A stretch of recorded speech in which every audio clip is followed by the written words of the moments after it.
Good morning to ya people of God. This is the day that the Lord has made. We gonna rejoice in what, y'all?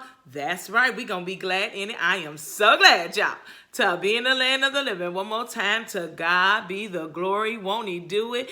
Can I get an amen on this hump day? Amen, somebody. To God be the glory. Happy hump day, everybody. And I am excited that you stopped by the channel. I don't take it for granted. Thank you from the bottom of my heart. I'm going to jump into the word today.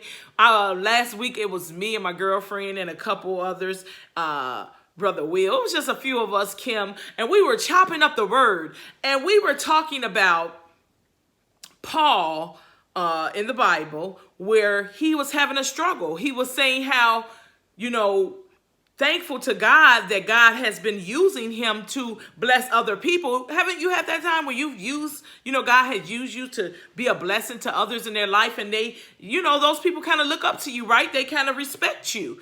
And Paul realized that even in that God had to keep him humbled, because we can get real big-headed. You know what I'm saying? We can get real big-headed when we think that we have arrived. We will never arrive. We will always need God. And that is important. And so Paul here is talking about how he's been so blessed with God's spiritual knowledge that God also had to keep him humbled. So have you ever prayed about something and you asked God to remove it? Like, God, please, I just can't. Now, there's some things you're gonna keep praying and God will relieve you from, right? But then there's some things that God allows to stay so that you can stay humbled. It's important that we remember that, to stay humbled before God, that we don't become like we all let. Because see, when you go through some stuff, that helps you to realize that you need the Lord, that you need him, that you can't live without him. That is so important. So don't always take your challenges as that God doesn't love you, or that you've been dealt a bad hand all the time, or that, you're never going to be able to do anything because you always got something going on bad in your life. Don't always look at it that way. I want you to look at it to say, God, you know what? I've learned to love my storms. Now, am I crazy? No. When I say I love my son, of course, when I'm going through them, I don't really want to be bothered with them, okay? But what I learned to appreciate is to look back and to say, God, you were working all along there. Even when I was feeling hurt, down, that showed me there. I began to pray more. I began to be more strengthened in you, God. I began to look and seek you more. So that showed me that I needed God.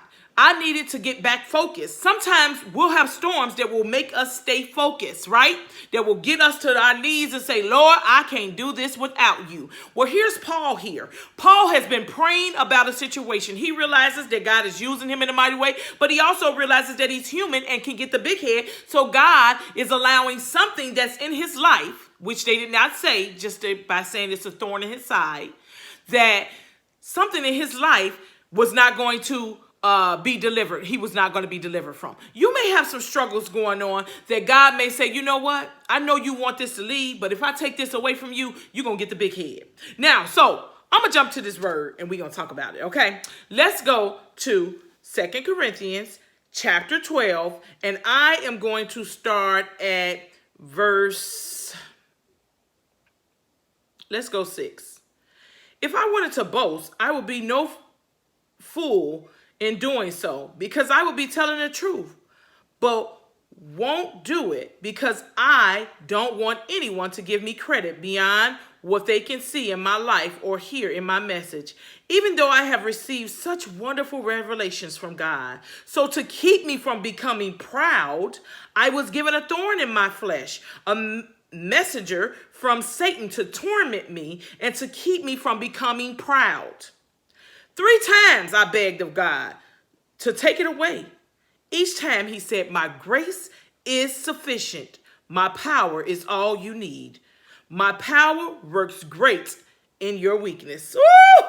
So now I am glad to boast about my weaknesses so that the power of Christ can work through me.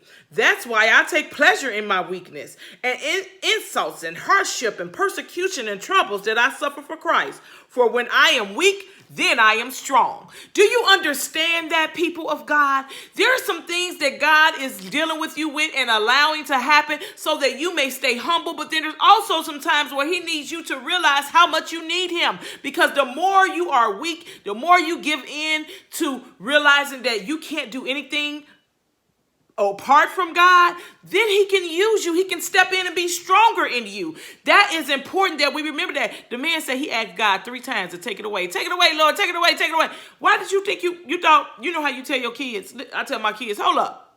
You came to me 3 times and the answer is still the same. My grace is sufficient.